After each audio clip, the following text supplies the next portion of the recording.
All right, on today's episode, we're joined by Richard Rossi and Kelly Tabor. Welcome. And Thanks. we're just going to Yeah, absolutely. Sorry about that.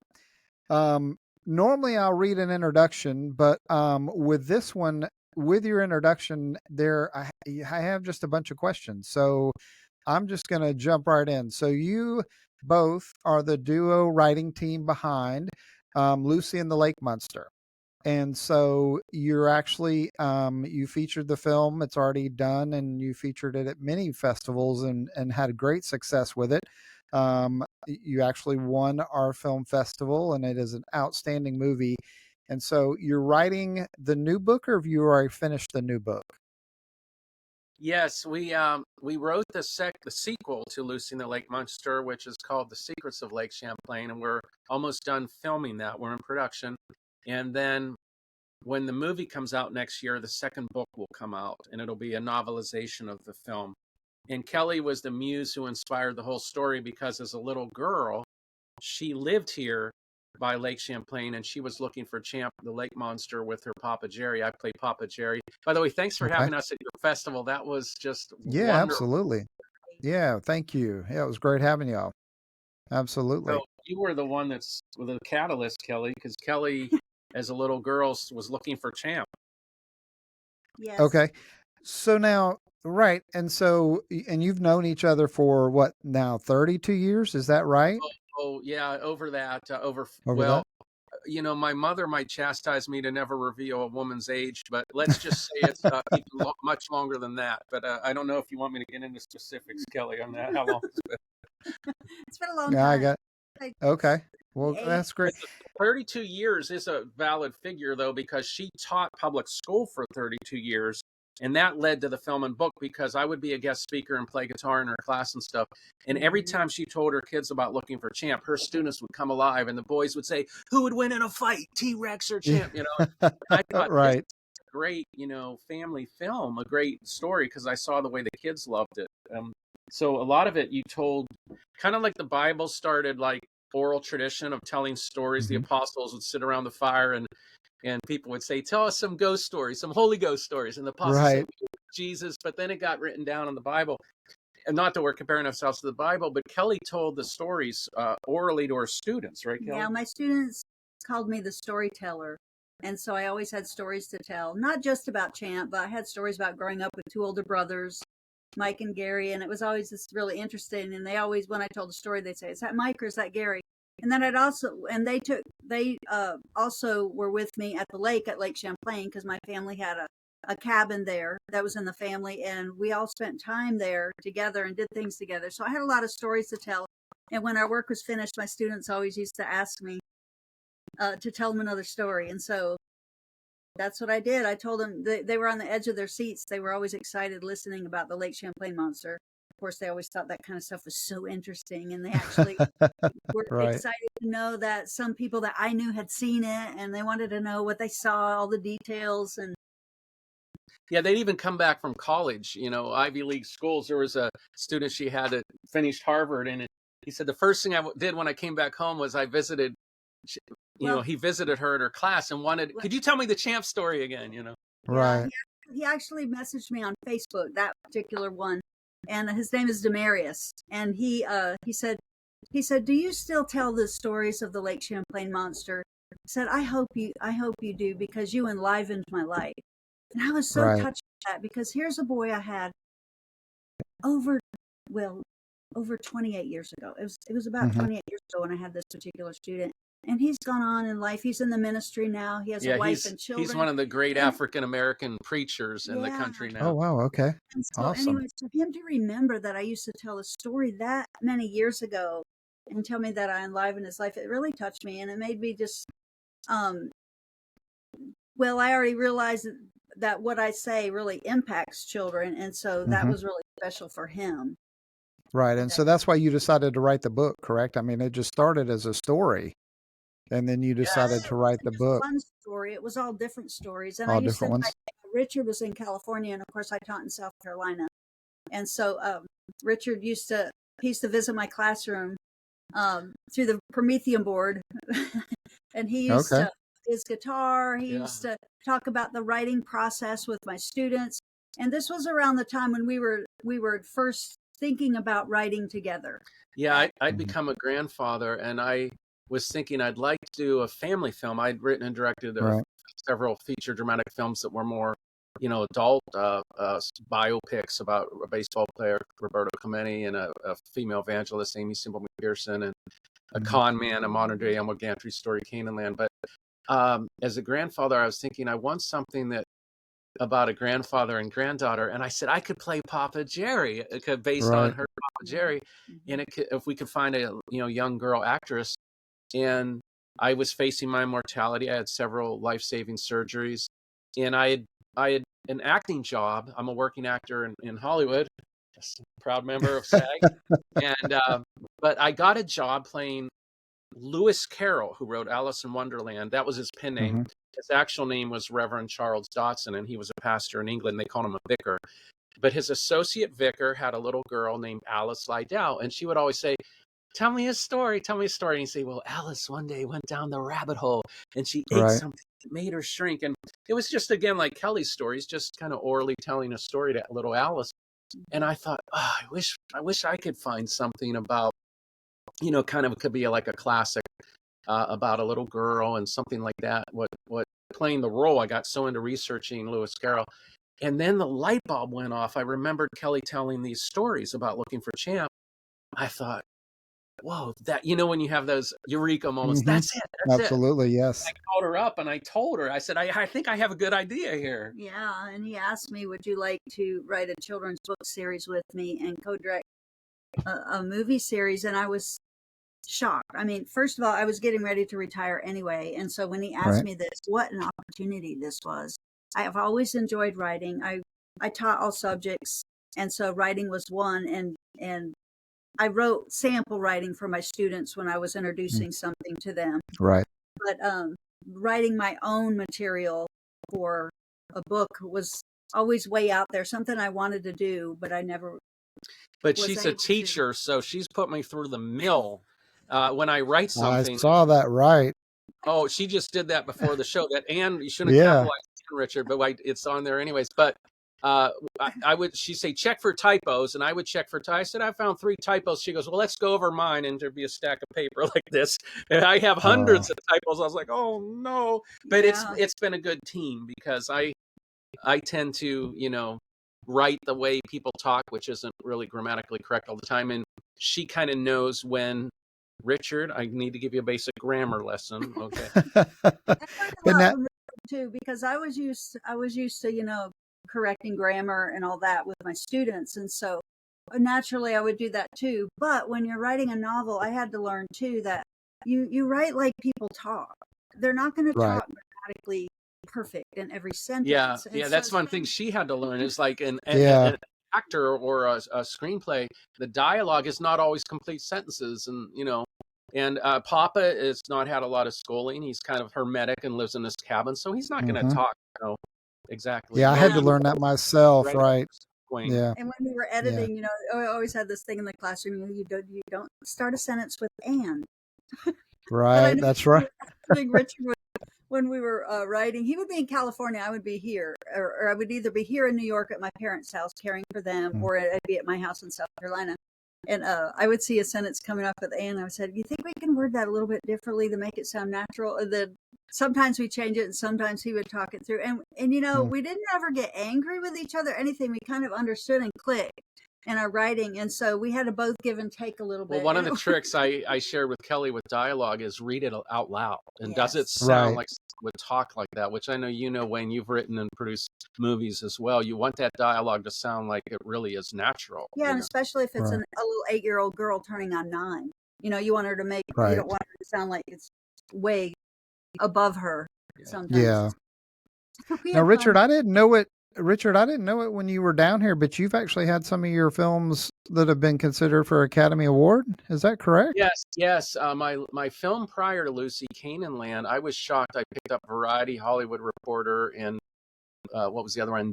Deadline or something. There's a few of those Deadline. trades, and Hmm. it was on the list. These films are up for Academy Award consideration Yeah. for possible nomination. And Canaan Land, I had 5 songs I wrote that were on the list. And yeah, so I've been really blessed to, and we're really grateful for your film and the awards you honored us with at Yeah, the festival. absolutely. And we won one last night. I was about to say I saw that. Yes, in It was Vermont, best, correct? yeah, best family film. Yeah, Yeah. in Vermont. Awesome. And it's free for families if they want to watch it on Amazon, Plex, or Freevee. They just have to see a couple commercials, but it's totally free to watch now, which I love that. I'm the type of person, I just want to share it. And, I'm more about Yeah. the ministry than the money. And so I'm like, you guys can watch it free now. I love when it reaches that point. Yeah, I Yeah, and know it's we'll put some links on our website as well to it so that Oh, they thank you. have that. But now also besides just writing, now you mentioned it, Kelly. Y'all just co-direct it, you star in it, right? And wrote it. So Yeah, how was Kelly, that? teacher, yeah, I played Miss Marino, Lucy's teacher, she which had some Mhm. preparation to play a teacher, by the way, 32. I was about to say yes. Yeah. yeah, it was fun. I just kind of had to be myself, which Now wasn't hard. I have to ask, is the lake monster, is it a myth? Because like you were just featured on William Shatner's podcast for some drone footage.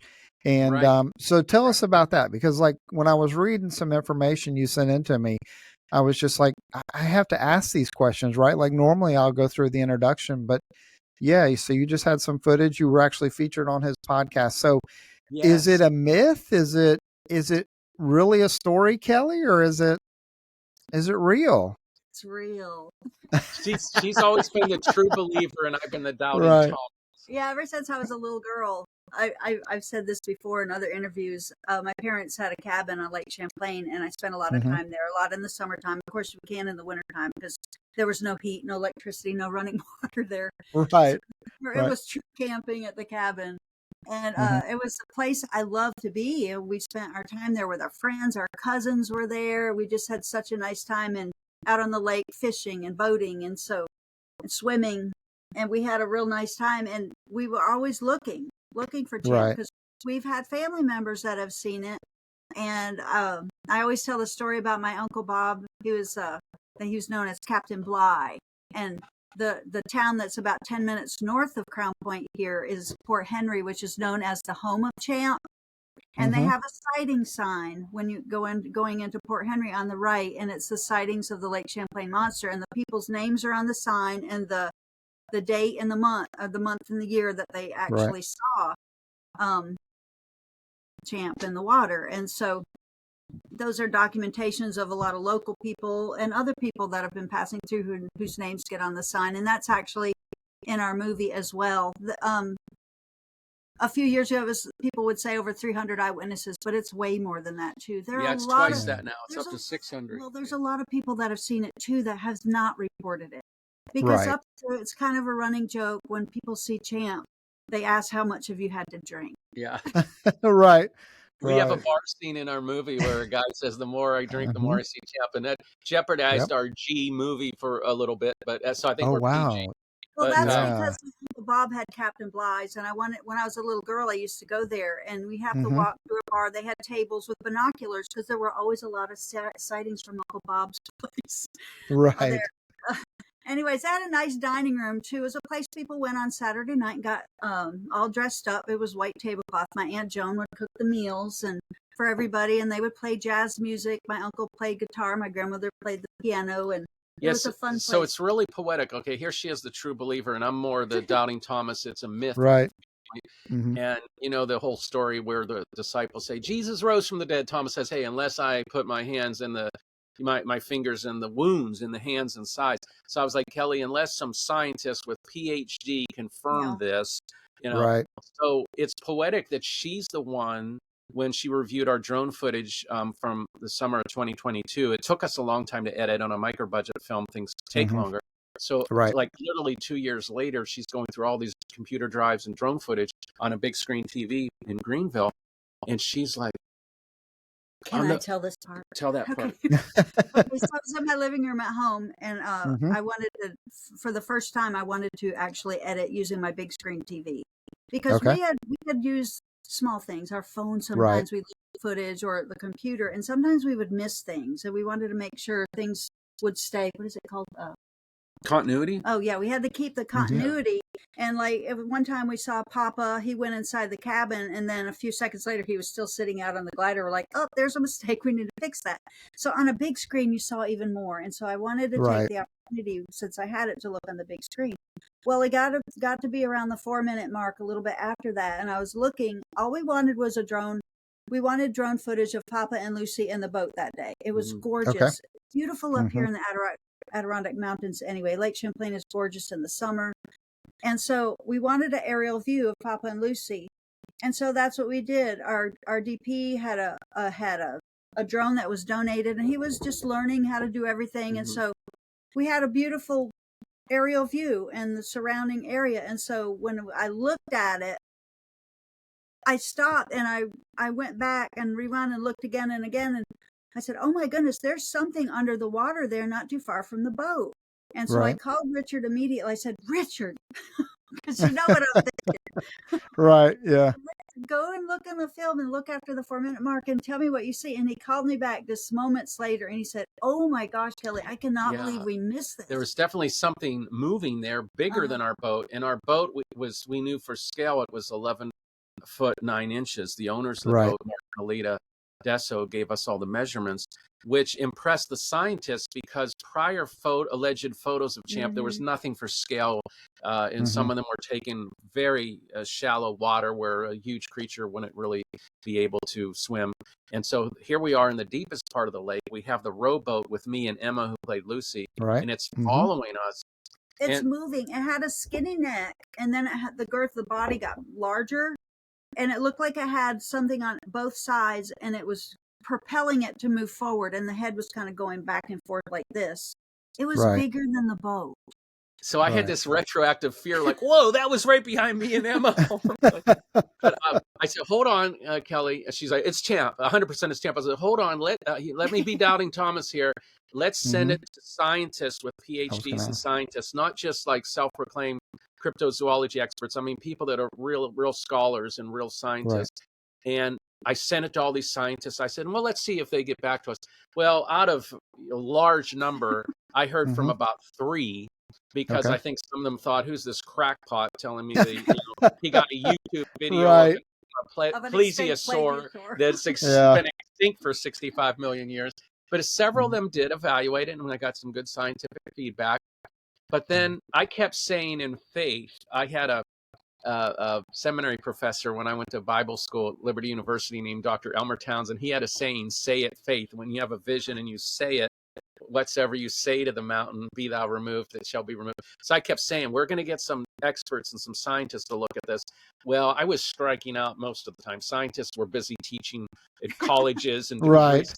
But then here, lo and behold, a production assistant for William Shatner's show, The Unexplained, reaches out to Kelly. And their show, I thought it was a scam. Yeah, she thought it was a scam because we had a few weird stalkers. Oh, yeah, you get those, right? Yeah, we got some real out there people thought they were, well, I won't even go into all that. But she said, would you vet this, Richard? You're in Hollywood and know people. So I checked it out, and she was the real McCoy. She really was work for him. And they had, I lived right by where they were interviewing. They said, could you drive over and let's interview you about this? And they dissected this footage. He tagged a team of scientists. They zeroed in on it. They did certain things to kind of dye the morphology and anatomy of it. And here, Captain Kirk himself says, this is probably the best recent evidence. Most compelling evidence. The most compelling evidence for the America's Loch Ness Champ. And Kelly said, well, Doubting Thomas has, what do you think now? I said, well, if Captain Kirk gives it thumbs up, I think we can take it to the bank, and I'm a convert. So, now were they just looking into that? Was it coincidence, or did they just happen to see it, or? Well, their show Unexplained. Their show Unexplained, they have shows about sea creatures and legends and myths. Yeah, the episode we're on, and you may remember the episode. I'm not Terror of the Deep. Terror of the Deep. Do you remember the Mm-hmm. episode number or no? It was season 7, episode 15, I believe. Yeah, it Okay. just aired like maybe a week or two ago, but it was Right. called Terrors of the Deep, and they were looking into these type of stories of things in the deep Mm-hmm. and the water, that hmm lake monsters and things like that. So it was perfectly in line with what they were researching. And our names came out of Captain Kirk William Shatner's mouth. There you go. Believe it. I grew up watching Star Trek and like Everybody, yes, hey, that's I'm right. so excited. Yeah, Mm-hmm. to hear Shatner say filmmakers Richard Rossi and Kelly Tabor have perhaps the most compelling evidence. That's I feel awesome. like I'm gone to heaven. Yeah. she- Now has that compelled the? Yeah. Now has that compelled the film any, or has that compelled the sequel to bigger Yes. production companies to reach out? Yes, the episode that aired 2 weeks ago where Shatner interviewed me, that got over 1 million viewer responses. So that's more people than I'm sure have even seen our micro budget film up to that Right. point, probably way more. Mhm. So we've had like media interviews and requests like morning, noon, and night since then. There was a front page story. In fact, you have a paper here. Maybe we can show Yeah. the Well, this is the front the page. Sun. Oh, okay. Is this the one? This is Here, the the Sun. You know, on the front page, I mean, it says filmmakers capture footage of a potential champ via drone, and then And then and That's the, in the awesome. center, it's all this way down to here. It's Right. nothing. yeah, here's a skeleton of a plesiosaur, Mhm. and this here is me. They took me behind lock and key as the original Sander Mancy photo. This is from the 70s. It's considered the best photo of Champ. Mhm. So here I had the privilege with Kelly to go to Echo Museum where she, in her will, she left the photo. It's not even, the public doesn't even see this. I got to see this original photo. This Right. one here is of Champ. It's called the Sander Mancy photo.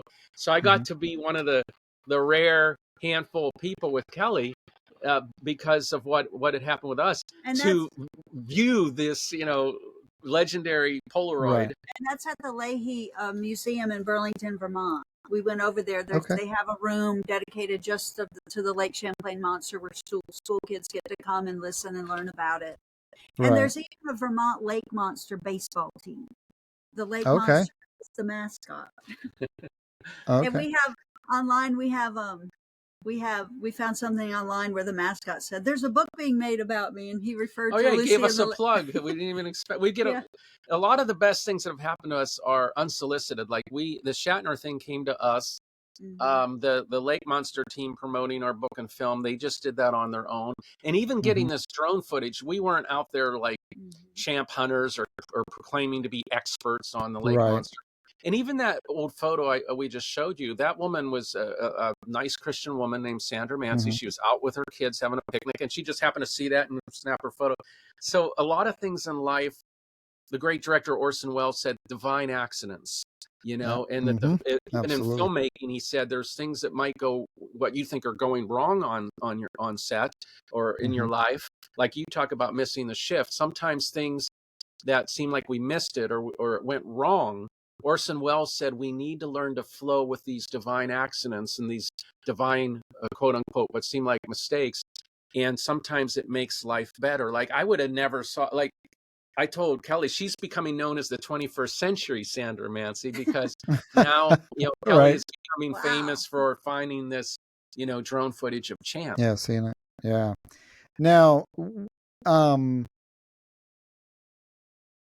what is the core theme to like the Champ? I mean, what is the core theme behind that? Like, what was the purpose behind telling the story? And I mean, what's the core themes behind the book and the movie? And were there any difficulties transitioning from the book into a screenplay? Because I know sometimes, like I wrote one from a best-selling author, her novel, and wrote it into a film. And I mean, sometimes it's kind of difficult because you want to put everything in there, but you can't. And sometimes as well, you got to, move it around a little bit, but still kind of keep the story, intact from what the author wanted. So did you face any difficulties with that? Yes, yes. There were things in our imagination writing the novel that were challenging to do on a micro budget. But Yeah, then there because were, we wrote the book, the very first project, we wrote the book first, and then we did the Hmm. movie. And when you're Okay. writing, you can write anything, you just write, write, Right. write.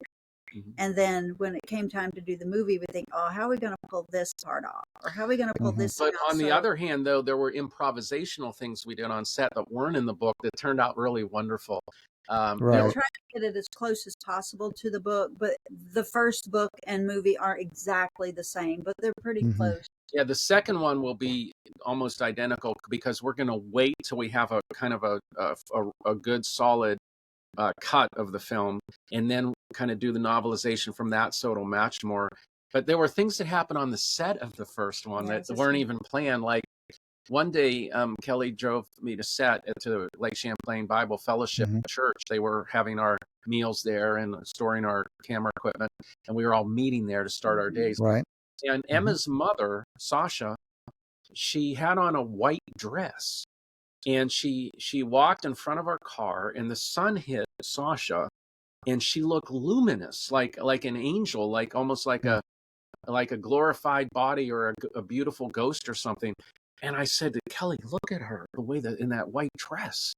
I mean, doesn't Right. she look just Heavenly. heavenly?" Yeah. And she said, "Yes." And it was kind of funny because Sasha had said to me, "Richard, you get a lot of improvisational ideas, but she was challenging me. We got to make sure we get everything in the script shot." Hmm. And then here I'm like, "Oh my God, I got this Right. idea now. I hope Sasha will be open to this." Yeah. Uh, based on that. And I said to Sasha, I said, I have an idea where, because in the story, Lucy's orphan and lost her mother, so she has to live with me, her grandpa. I said, I could see you kind of coming out of Lake Champlain in that white dress, angelic, and for a moment, Lucy sees you. It's like she has a encounter with her mother's spirit, or she's not Right. a dream or a vision. And Hmm. Sasha went with it. And I mean to tell you, Oh, it's we've watched this beautiful. in quite a few theaters on the big screen. Yeah. Every time that scene comes, you can hear a pin drop. It's just, Yeah. I it's, remember that. Hmm. oh, yeah, thanks for remembering it. That's So, one thing I love about Yeah. Richard. Spontaneous, and he's fun, and he comes up with ideas that are not always right in the script, but they're always manageable and doable. It's not something that we get afraid of doing. It's always great, great ideas. That's great. thank you, I Kelly. love It's very that. kind of I you. love Thank that. you. Yeah. It makes it N- interesting. Now, do you find that it's easier to write the novel from the screenplay? Is that what you're finding? Yeah, Because because I've heard both. I've heard people say both, right? Like to take a screenplay into a novel is a little bit easier because you can just everything you want to put in the movie that you can't, you can put in the novel. So, how yeah. did you find that? Is that Well, this second one, once we have that kind of a locked cut, we'll be hmm able to literally watch it. And that'll also help us describe. It kind of does the work for you because you can hmm describe what you're seeing on screen a bit. And so it's more of a novelization than the novel coming first. Yeah, because we had some curveballs thrown at us when we were filming this summer for the sequel. Hmm. One of Okay. the main one of the main players had a heart attack on set. Oh On the wow. third day, yeah. So if we would have written it the way we envisioned it in the novel first, I mean, a lot of his stuff we had to adjust and change. So we had to put Right. on the brakes and rewrite. Yeah, right on set, we're having to rewrite stuff, and he had a quadruple bypass in Oh Vermont my. near where we were filming, and we just Hmm. had a lot of weird stuff Well, happen. he went to 3 different hospitals before he had to have a quadruple bypass surgery. Hmm. Oh wow. And he was going to be in the movie. Yeah, He still so is. he's in He it, still but is. He still is. Right. from probably a month of shooting days to like we got what Right. we could have with like 3 days. Right. Yeah. Oh wow. Okay. So But we're any trying like to be really creative. I think you'll look yeah forward to doing that. yeah. So how challenging was it to film the drone footage? I've heard that it's like, did you operate the drone? Did you have somebody Uh, do it? I mean, how challenging or Daniel Burke, and we were all Mhm. newbies. Like, when you're learning a drone, those things are hard to navigate. So we do Mm, have a lot of drone footage we couldn't use in the film because it's kind of flying. In fact, some people have criticized our drone footage at Champ, which you can see free on YouTube. But some people got really frustrated because they said, you're hovering right above it, and then it flies off. And why didn't you get closer in and stay longer on a Champ? They don't realize it's 100 degrees. The sun is on that screen. We can't even see it. We're learning how to really pilot this thing. It was a gift to Daniel. And I think one of the first times he used it was when he took it out to use for our filming. To use for that. The glare on it, when you're looking at that little square screen, the glare from the sun, you can't always see exactly what you're filming. So I say, if you're trying drone and you haven't done it a lot, just give yourself grace to know that you're going to have like a really high shooting ratio of shooting a lot of stuff that you might not use. Maybe it's too jerky. But some of the drone shots we did use in the film are absolutely gorgeous. Like there's one that starts really high up in the lake, and then it slowly comes down to Papa and Lucy's cabin on the lake. And it's just it's just like a production value that a few years ago we would have never been able to get on a micro budget. Right. Now, any hints on what the second film's about? Yes, it's going to be heavier than the first one. The first one's a nice G, well, actually PG probably because of the bar scene, but it's like a G movie, and it's a very sweet family film. And Lucy's 8, she turns 9, has a birthday. But in number 2, The Secrets of Lake Champlain, Emma Pearson is the 8-year-old actress who plays Lucy in part 1. In part 2, another talented actress, Anastasia Leodori, plays Lucy at 16. So it's going to deal with some things that I've been through in my life and in my family of mental health issues and addiction. Some of Papa's demons are going to come out that he's had to face. And Lucy, as a teenager, is going to have to help Papa, as well as Miss Marino, their friend, the teacher. And so, these are things in real life. Everyone's been through times of, setbacks and struggles and losing it. And so it's a bit more of a mature, I guess, heavy theme, right, Kelly? Yeah, and I don't think we got to explain on your show the first movie what it actually was about. But it's right. I was going to ask. It's a story of a grandfather who adopts his granddaughter Lucy, because Lucy's parents were both killed. Her mother was killed in a boating accident searching for the Lake Champlain monster. Her father died at war. And so Papa has adopted her, and it's their quest to find the Lake Champlain monster, because that's a dream of Lucy. She's kind of fulfilling something her mother always wanted to do. Yeah, there's a really clear, kind of visible, tangible goal. And there are all kinds. She wants to see Champ. She'll do anything to see Champ. And there's obstacles to overcome. A lot of things we put in there were things that children in schools face even today, like bullying. She has to deal with a lot of bullying that goes on.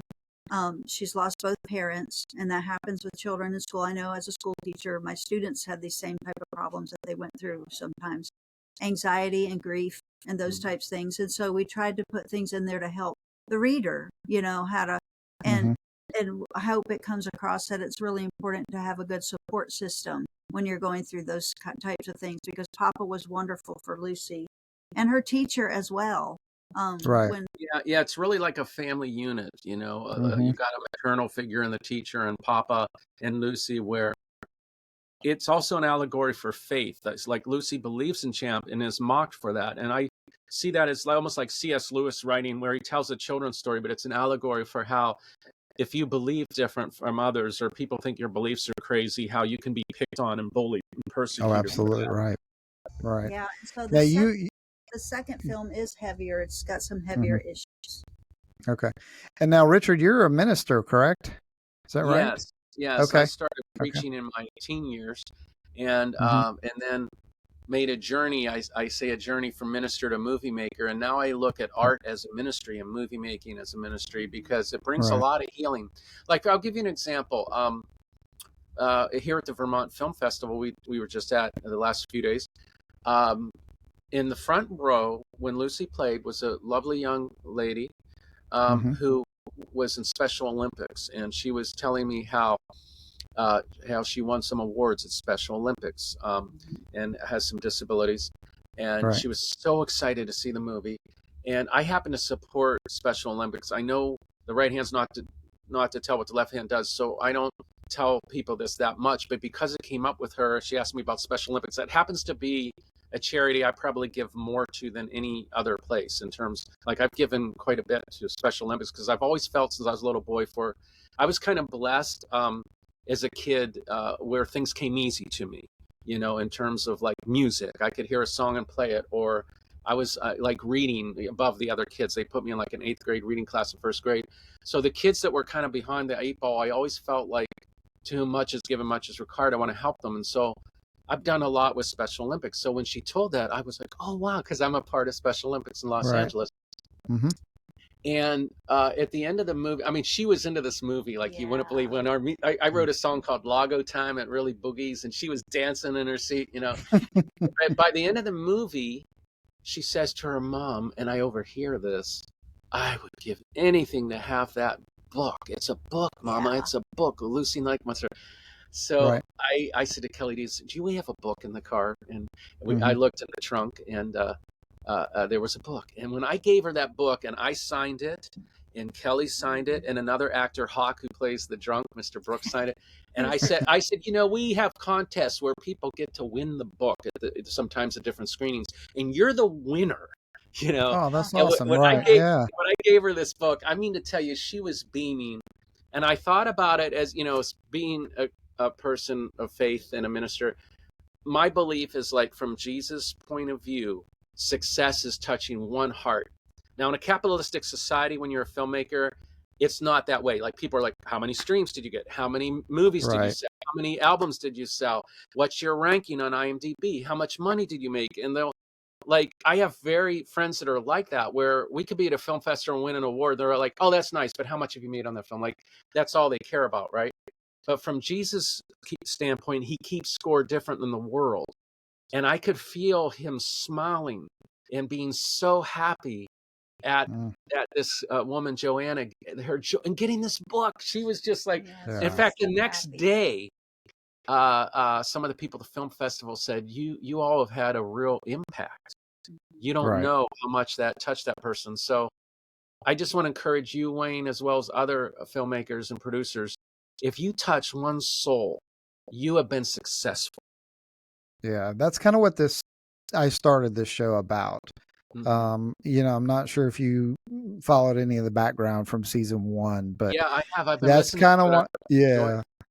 Yeah, that's kind of why I started it, is because if one person doesn't make if I touch one person that doesn't make the mistake in business that I lived with for 20 something years, then it's all worth it to me. Right. And I do the same thing. If you look at my screenplays, like, I'll be able to watch the movie and tell where that's real life. Right. Mm-hmm. For me, everybody else will think it's just entertainment. It's that, but I'll be able, because I mean, I put it, you know, that's what started me in writing. Is when my father passed away, it was just an outlet for me to write. And so, yeah, absolutely. And so that's why Sounds I like it started brought a it. lot of catharsis and healing for you after your dad passed. It It's did. And like, it's a funny story. it was like Yeah. therapy. And it's a funny story because, um, and I'm still in touch with this teacher today. She's on my Facebook, but So cool. it was in the 10th grade. And I don't remember, you know, I remember some about school, but I don't remember a lot, right, as far as like grades and stuff like that. But I remember one paper, I worked on it for about a month and a half because it was a large percentage of my grade in 10th grade. And I made a D on it. And you guys will remember when there were D's in school, right? They took that out. But yeah, and so I was just like, can I see you after class? I don't understand. And she's like, sure. And she's like, well, in the first paragraph, because it was like an eight page paper. And she said, in the first paragraph, I could tell everything. I knew what the story was about. I knew how it ended and everything. And she told me, and this always stuck with me, you know, she said the best story is one where there's no ending. The viewer or the reader can take it in any different direction. But at that time, I never wanted to write again. Like, writing was not something I wanted to do. And it was just because I felt internally I just wasn't good at it. Right. And so when my father passed, absolutely, it was an outlet for me because my background is fire and EMS for over 30 years. And so it was a outlet for me. And I still say it was a gift from my father, from him when he died. It was his gift to me to say, okay, you need to write. And so, yeah, I just wrote. And, you know, and then one night I still remembered it was 3 a.m. and everybody, you know how Facebook is, it listens to us. Right. And so here pops up this, you know, final draft ad. And so I'm like, well, I never thought about it, but I'll write it into a screenplay. The and I sent it to a woman. She's a producer, director, and actress, and she's just like, it's horrible. And so I said, oh, here goes 10th grade all over again. She said, but wait. She said, the story's great, but she goes, you got 25 and y'all appreciate this. You got 25 different characters. You jump from LA to Australia back to the East Coast. And so, the viewer would never, I would know what I wanted to say, but the viewer was like, because you know how the movies are. You got to have 3 or 4, protagonists and so. And she's like, so we just need to cut it down and fine tune it. And then she's like, unless you got $100 million in the bank, this screenplay will never get written anyway. Because, I mean, it started they were on a yacht and the Coast Guard came in. And then, I mean, so, it was going to be mega. And so, yeah, I mean, I fine tuned it and wrote it. But yeah, I mean, it's absolutely, it's a way to give back for sure. So, yeah. Yeah. Well, I really relate And a lot. Yeah, the, because my dad dying got me writing as well. And yeah. it's such a gift, and art is very healing. It really is, and in one story, I mean, it because I was with him when he passed, and so in one story, I mean, or screenplay, that's in there, and and I put it in there where it flows with the screenplay, but I will know that that was how I saw my father pass, and so yeah, and so you mentioned missing the shift, and so.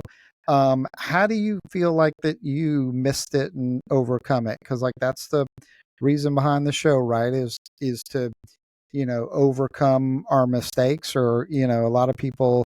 I had one person that was going to be on the show, and they're like, I never missed a shift in my life, and I'm like, no, it's kind of like it's a mistake, so it's just Uh, wording for a mistake. And so yeah. tell me Well, about that. I went to a conservative Christian school, Liberty University. I earned a Mm-hmm. bachelor's and master's in pastoral and biblical studies and everything, and I was preaching. But I was really became increasingly unhappy inside because I was thinking a lot different than the conservative training that I had. And Mm. I was a creative person, so I was a misfit, And so, like, I've been writing songs since I was a little boy, but there was a lot of judgment in the evangelical world. Like, is this a Christian song or is this a Christian screenplay? Like, there was always this Right. pressure that I don't know if that song is doctrinally correct. There's always this kind of Mm-hmm. judgment. It was very utilitarian. So, I was my father was in and out of mental hospital. He was bipolar 1, and I was having some of the same cycles, in that I would have kind of very creative manic periods and then really deep depression. I was in very deep depression, Mm. and I would ask my mentors in the church world, um, what should I do? And they said, oh, just read the Bible and pray. It was like Christianity was a magic wand that they were Right. against any kind of therapy or mental health Mm-hmm. help in this world, because they said, oh, that's going against the cross. Jesus and the Holy Spirit will take care of it. So I was really hurting, and I literally snuck away to a therapist, like afraid of being seen going to a therapist. That's how crazy it was being a leader Right. in this Wow. world. But I Yeah. went through a really rough time where I lost everything. I filed bankruptcy. I came out to California literally with no job and just a few $100 from a guitar gig in Pittsburgh at Borders Books Cafe in the Northway Mall. I made a few $100 Mm. and had to start all over.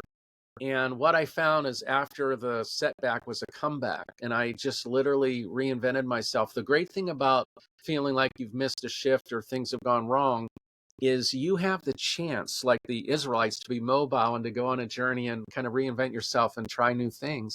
And for me, that was the arts. And I came out to California, and had I not gone through all that, I would not be making movies. In Mm. fact, I've become ABC Entertainment News had a segment on me which was called Pastor of the Stars, because like a lot of famous actors now come to me because I've been through a lot in my life, and they know that I've come back from it. So they'll come to me when, like, I won't mention the names for confidentiality sakes, but several Oh, of the biggest absolutely. pop Right. stars in the world have come to me when they were having public meltdowns. And I've been like someone, I don't judge. I'm kind of known as someone that doesn't judge. I believe that Mm-hmm. we're called to be on the witness stand, not the judgment seat. So Right. uh, I've had a comeback after the setbacks, a comeback. And Kelly also had a comeback. She went through a hard time and depression. but it was really the Lucy project gave her like a purpose and kind of, I don't want to speak for you and put words in your mouth. Maybe I should ask you to comment on your comeback after the setback. Yeah, I feel like when you're going through life, sometimes you think you have everything all planned out and Mm, everything's going wonderful. Like everything's just going well, and people are looking up to you, uh, and just thinking that you live the perfect life. And I realize it's not always like that. I went through a really hard time where all of a sudden I don't want to throw anybody under the bus or anything like oh, that. absolutely right. All of a sudden I just found myself by myself, and Hmm. I kind of didn't tell anybody. I didn't tell my family for 5 years because I lived far away. I didn't tell really the people I worked with. I didn't. There was just a very small handful of people that knew what I was going Right. through. And I just became a very sad person.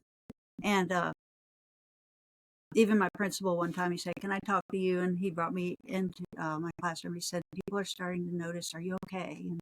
And so it was just really hard. But when there were times that I didn't feel like getting out of bed, like I'd go to bed Friday and get up for work Monday morning, it's just a really Right. dark Hmm. time. So this went on for a decade. I call it my decade of dark nights. But when I reconnected with Richard, and we began talking, and he kind of breathed the life back into me, where he gave me something to look forward to with writing this book Right. series. And so it kind of took me from sadness to joy and looking forward to tomorrow, Hmm. and so it's just, I haven't looked back since, and it's just been so healing for me, to step out of that. And I Yeah, had the because Lord. I knew what it was like. I mean, I'd had, I knew what it was like to lose the will to live and to just, want to go to be with Jesus and out of the pain of life. And, I've had a lot of tough things in my life. My youngest brother died of an overdose of heroin and fentanyl, and a lot of things like that Mm, that just shook me to my core. And mental health is, I want to be, I work as a mental health advocate just to let people know it's okay to say, I missed the shift. I'm struggling in my life. I don't, I've have suicidal thoughts, or I'm depressed, or there's no shame in it. And right. I go to therapy on a regular basis now, and I'll be honest with you, Wayne. There's still a little bit of shame in it because I was raised to be a man. You don't ever say that you need help, and then I Hmm. was in that conservative Christian world where there's a lot of judgment if you're struggling, Right. and so, but the more we externalize it, and art and writing, like after your dad passed, art Oh, yeah. helps us externalize it. 12-step recovery groups are great, where you sit in a circle and support groups and externalize it and talk about it. And also therapists, at least for me, maybe not everyone is as much an advocate for therapy as me, but for me, talking to a therapist, somebody that's a professional that could say, you know what, can I challenge some of your irrational beliefs here, and help you think a little bit more healthy, Richard? And I'll go, Right. Right. and they'll work with me, and I'll realize I'm my own worst enemy with some of the negative thoughts in my head. Yeah, I Hmm. remember there were days I didn't know really how to put my foot in front of it. I just would pray. I know that God was with me. I know his promises are true in the Bible, and he says he'll never leave us or forsake us. So those times when I felt alone, I knew he was still right there with me. And Right. going through my day of teaching, still teaching, I just went through and I did everything. I stayed focused and tried to do everything that I was responsible for doing, being a teacher, and not letting it phase my students. I know it had to be God just carrying me every day through those moments, because I look back and I think, how did I make it through my day? And Yeah. it had to be God, Yeah, it's because like that I old couldn't have poem, The done it myself. Footprints. You remember that poem Yes, I'm where very there's aware of two that. sets of footprints, and That's then up. in Hmm. the dark times, there's only one set of footprints, and the person says, "Jesus, why did you leave me in the tough time?" And he said, "Well, the one It set of footprints, that's what? That's when I it carried was you. then when I carried That you. was then I Hmm. carried you." So grace, uh, Yeah. when we are weak, we are strong because his grace is sufficient. He carries us Mhm. through the times. Oh, and as far as missing a shift, the way I look at that, okay, let's say this is God's perfect will for your life, this path, right? And let's Hmm. say you feel like you ventured off, and there's a parenthesis period where all of a sudden you're off on this path way over here, right? Well, Hmm. what I believe that God does is he takes us and that path ends up putting us back on his path. Like somehow all things work together for good. God works it for your highest good. And that includes your mistakes. That includes your missing shifts, that God will bring good, and the good and bad are intertwined. Physics talks about a unified field, that Right. good and bad is somehow intertwined. So even the bad things, that God is bringing good out of those things. Mm. And it's God's Well will. said. Yeah.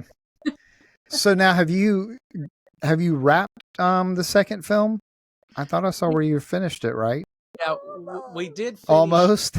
Yeah, we did finish our shoot here, but the thing is, Kelly is such a perfectionist in a good way, that as we're editing, she's like, "Oh, we need one more insert shot on that Mm, scene, or if we only yeah. added this little touch." So we're doing that kind of icing on the cake shooting. I mean, it's pretty much shot. We have one scene left that's more of a substantial scene, which is a courthouse scene. We just didn't get the courthouse in time and get that arranged. But Right. we pretty much, I'd say we're like 90% Yeah, it's wrapped. really Yeah. nice because this film I got to actually direct more than I did in the last film. Yeah, And yeah, Oh, there that's were awesome. there was 2 scenes yeah. even recently. Richard was in California, I was here, and so I just went with it, and I did 2 scenes with other people, and Hmm. I basted it, and I just sent it to Richard, and he started editing. He was like, "Oh my gosh, these are so good," and She has a great eye, and it's amazing Mm, how great she's done. Because the first film, she was an assistant director helping me, and I think she right. directed one little sequence. But this one, Mm, because she's still here at Lake Champlain, and I'm mostly in California, is hmm. she'll see little things to add and shoot them and yeah. send them out. So Yeah, I did the junkyard scene in the old movie, yeah, in the Okay. first movie, I should say. But this Now one is speaking of Go ahead. Now, speaking of the movie, you have some pretty big names in that movie. How difficult was it to get those little snippets of some of those individuals? well, it's really interesting. I'm right now in an MFA program at David Lynch School of Cinematic Arts, MFA in screenwriting. Hmm. But I did my when I started making movies, I had really not much formal filmmaking training to speak of, because I was trained for the ministry. Although I did take a screenwriting class at Pittsburgh Filmmakers, but I did go back after I made a few films, and I earned an associate's degree in theater and filmmaking at LA Valley College, where I also taught a guitar class for many years myself. But anyways, my professor at LA Valley College said sometimes when you have a guerrilla film, just having a few names in it gives it a little bit more oomph, because Hmm. although we haven't really marketed or talked no. about it that much, we've let it be like a surprise where people are like, oh my God, they're watching the Right. film. All of a sudden, Lindsay Lohan's there, right? Yeah, Uh, that's why I wasn't going to say the names. I was like, if he wants to say them, he can, but if not, maybe yeah, that'll drive people to watch it because yeah, I mean, there are some pretty big names in there that yeah, when we we have were a bunch watching of it at the film celebrities. festival, we were like, and I mean, how, right? And one of those was an individual who, I mean, knows a lot of Hallmark actresses and actors, right? And she even said that. She's like, how'd you get him in there? Yeah.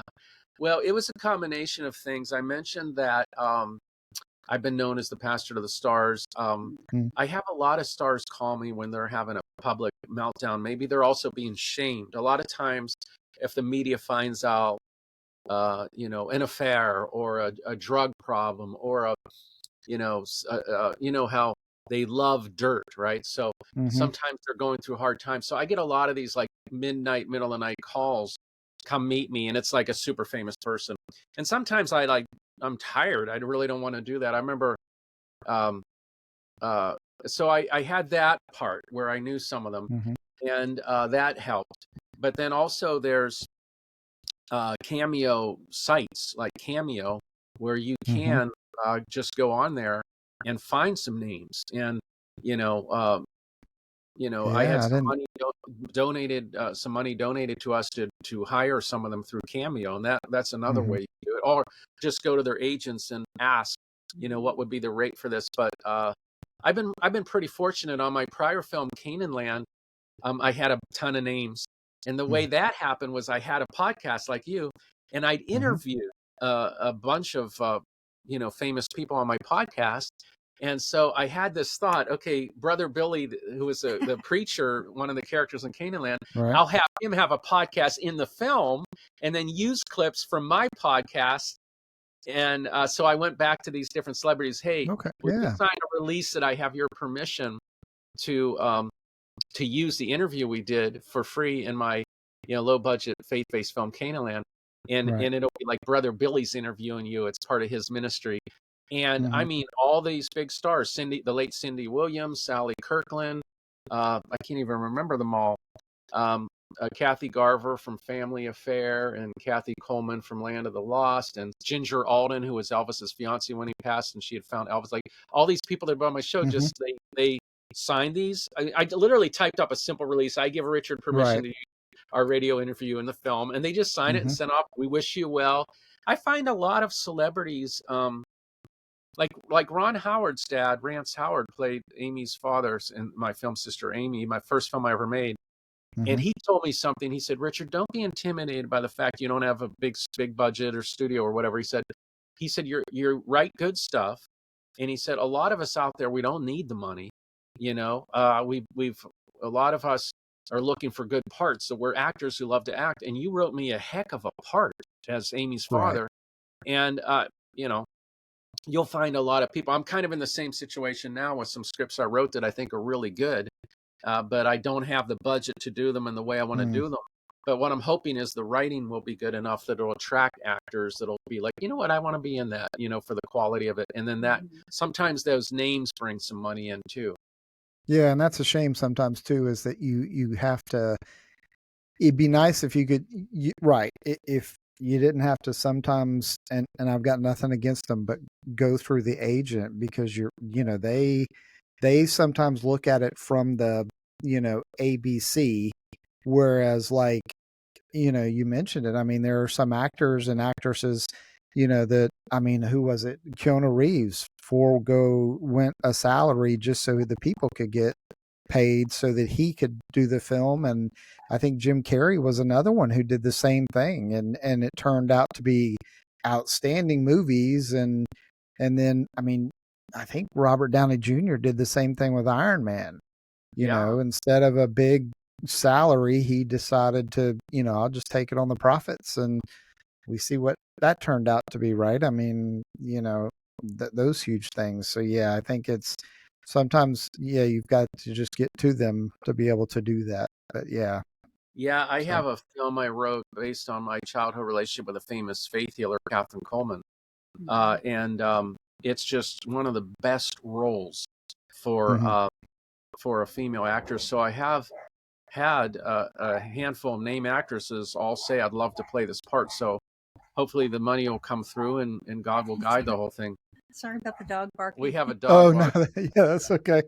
Yeah, and I talk about that in one episode. Is right. It is kind of sometimes you can't, you're challenged because you can't get the big name talents without the money, and you can't get the money without the big name talents. And so sometimes good scripts just stall.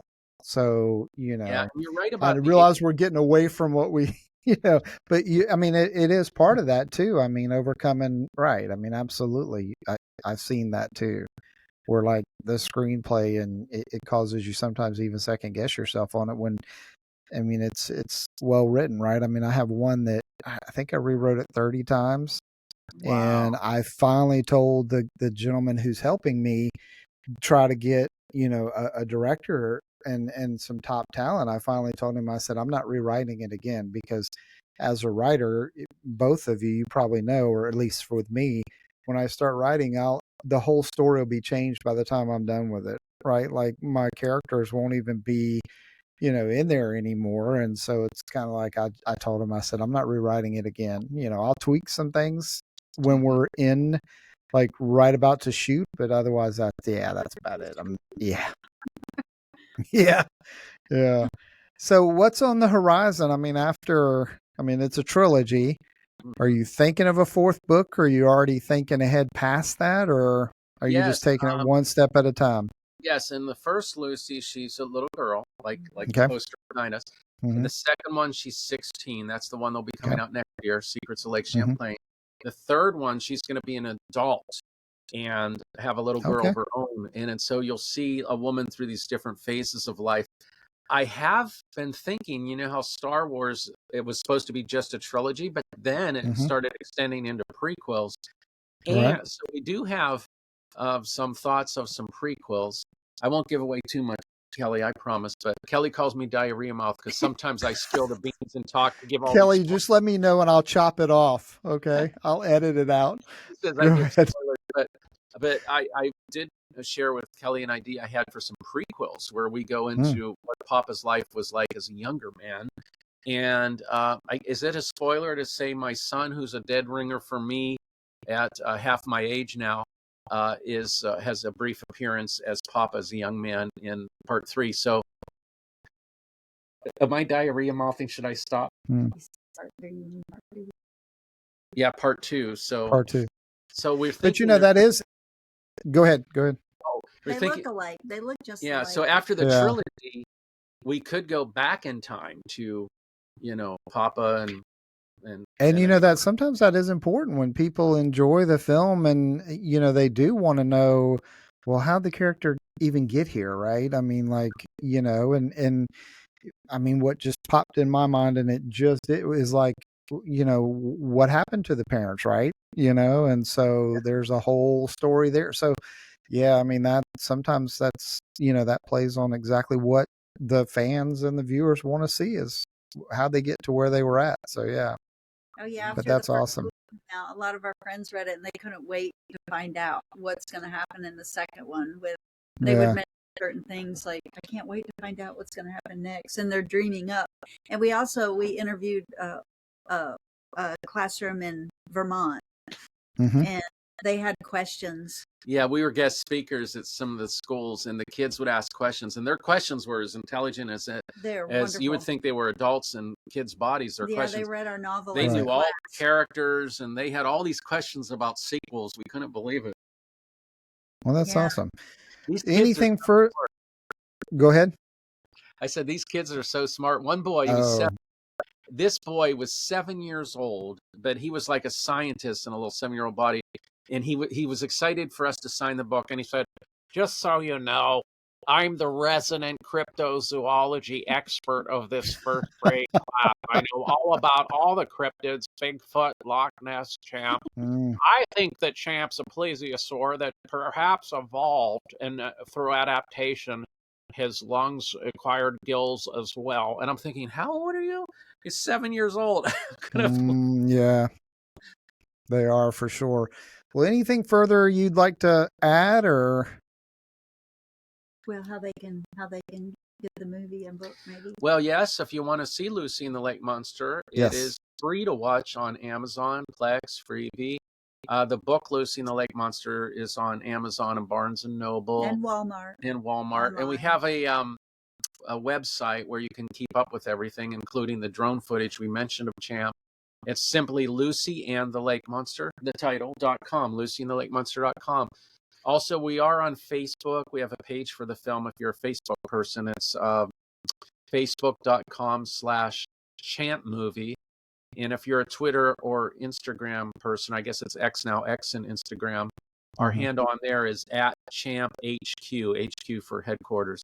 But probably lucyandthelakemonster.com has the most stuff. There's a lot of different pages. You can see a lot of TV interviews on there, and you can see the process of making the film. There's a page about the drone footage and William Shatner's scientific assessment from his team of scientists and everything. Yeah, and we'll put all those links up on our website as well, and so they can access it there. And we'll put the trailer up as well. So yeah, Well, we're absolutely, really they'll be able blessed to find to you. meet you, Wayne. You had a Yeah. wonderful festival, Well, thank and you. I look forward to seeing more of your films as well. Maybe I'll turn the table. I hope you don't mind me asking you, but what's Sure. your film like? What's your next one that you're focusing on making or doing? So I've got one that was that first script that I wrote about, yeah, and I rewrote. And so I've got a production company out of LA that is trying to shop it to a director. And then they have some connections. And so, you and I both know most of the time with some of the the bigger name talent, it's who the director is kind of the first question they ask anymore. Is one, is it financed, and two, is the director. And so they're trying to nail down that director, and then once they do, they're going to take it from there. So that one is, that one's kind of a wait and kind of sitting there. And then I just actually wrote a television series that I had a producer in London actually reach out and want to read it through actually through Stage 32. Not giving them a plug, but through Cool. Stage 32. And I just decided, you know what? I mean, it's very inexpensive to put the scripts on there, and so I was just like, what the heck? So I did, and it's the film is actually, or the television series is actually written in for London, and so they reached out. But to me, I think, and this is probably another missed shift, is I've been kind of waiting too long and kind of waiting for those shoes to drop. And so for me, I've got some faith-based films and some short films that I'm just going to start filming myself. I've got all the equipment, and I, in a film community here where we help each other. And so I'm just gonna, start filming them and start doing it and see what happens from there. So, I and love I'm that still, because you're greenlighting yourself. Yes. You have yes, projects you're waiting for others to greenlight, but in the meantime, you can greenlight yourself to do some films. yeah. And like the first one is like, it's a $6 or $7 million budget they're trying to get, and I mean, that's, as an independent, you and I both know that's kind of probably out of my hands and into theirs. And so, but we've had some pretty nice we've had some interest in it, so that's always good, and so we'll see where that goes. But to me, it's just kind of like, I was thinking about this the other day. I'm kind of like, actually, when I reached out and you decided to come on the show, I'm kind of like, it just reinforced it, because I'm like, okay, it was him and this actress, and they're in a boat, and there's not 1,500 different actors or actresses and Yeah. background that you need. And if you see the movie, which I encourage you to, you'll understand. But it's just like a handful of people, and you make the movie. And I mean, it's a great movie. And so it Oh, kind of re-emphasized that encouragement to just, because I've got some people that have reached out around here that are more than willing to help. And so yeah. we're I'm gonna, also yeah. finding like there's a strong relationship. People relate. Like people, we've heard from a lot of people that love the sweet relationship with Papa and Lucy because they think of their grandparent they were close to. Like I was close with my grandmother who lived with us when I was a little boy, and she passed when I was 9. And so Mm, people kind of like there was an Italian film in the 40s called The Bicycle Thieves, and it was all about a dad and a son, and their bicycle stolen, and they're poor, and he mm, even needs that bicycle to do work and stuff. And but the father and son just love each other so much, and they're just going through the town looking for the bicycle. And you think it was pretty much those two actors, the father and right. son, but the relationship was so strong. And I think like it's really would sink or swim. Of course, it's a movie about a lake. That sounds like a pun, but Mm, I knew it would sink or swim based on me and the little girl. Is that relationship really powerful and beautiful? And right. I love my children and grandchildren. I had a lot emotionally to draw on. And then Emma and I, the girl that played Lucy, we became friends, and we literally Zoomed for I think at least a whole year, just Mm, like rehearsing scenes, mhm. improvising, talking about the story. And I mean, They became very close. yeah, They she used was to meet only in probably 7. Oh, go ahead. I'm sorry. they practiced scenes together because she lived down towards New York City, and then Yeah, Okay. he was in California, so they would Zoom and they would practice yeah, script together, and they really built a very Yeah. good bond. So that when they were yeah, on screen, it seemed believable. Like she had the big blue eyes, he had the big blue eyes, and we felt Right. like they could be related, and so they Yeah. had a very sweet bond so when together. we met in Lake Champlain, she gave me a big hug, and I mean, some of the best scenes in that movie, we just off the cuff. I mean, she studied Mm, hard, she knew her lines, Yeah, and her she's mother mhm. great. worked with her on the lines. But some of the best scenes, we were just like real loosey goosey. Like it starts with us sitting at the end of the pier. We weren't even planning to do that. We were literally just hanging out at the end of the pier, kicking our feet in the water. I kind of motion to the cameraman to start rolling. I said, why don't we just go into that scene where we talk about what's heaven like and your mom? And she's like, Emma said, well, didn't we shoot some of that over in the cabin before? I said, yeah, but let's just kind of just do it again. Just, Right. and if you have anything come to you, you want to talk to Pop about, and just, make something comes to you to just make up. Mm-hmm. And we just did it like real organically like that. And that's like the opening of the film. And it was Yeah. very much just like in the moment, just going for it. And just, it wasn't super rehearsed. Yeah, I think I'm gonna start doing that too on this podcast, because the other day I actually interviewed Tanya, that you met at, interviewed Tanya. That was a great What? interview. I did hear that. Oh, I appreciate that. Yeah, but when we were talking about the questions ahead of time, or what were, kind of a little bit, some of the dialogue back and forth, I was just like, I wish I was recording this right now. And so, yeah, you're right. Some of those, the best moments, but then I couldn't go without mentioning too that, and I'm not going to mention any names, kind of like you, but you met them. And I did write a Hallmark movie for a certain individual from May. And there's actually a distributor that wants to distribute it. The film just has to be made. Right. So, we're not, and I'm not looking for, I've got filmmakers, or crew that won't charge, an arm and a leg. So I can make it pretty, not as much as, Hallmark normally makes their movies for. And so, that is one that I'm really working on too, but it's been kind of pushed a little bit to next year, just because of scheduling with the actresses and stuff like that. Just super slammed towards the end of this year, which, I mean, it's almost over anyway. So, unless you're ready and got the shooting schedule down, you're not going to film. And so, yeah, so that one's one too that I'm working on pretty intensely.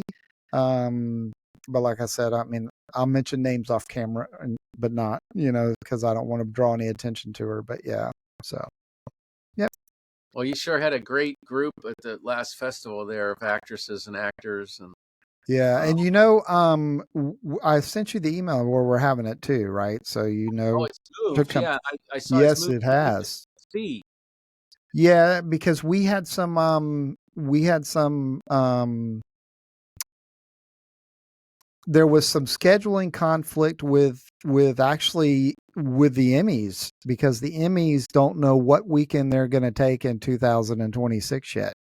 And so if they say the weekend that we had planned in September, then, any kind of, special guests, not besides yourself and stuff like that, is kind of, they're going to be in California. So unless I move the festival to California, it's not.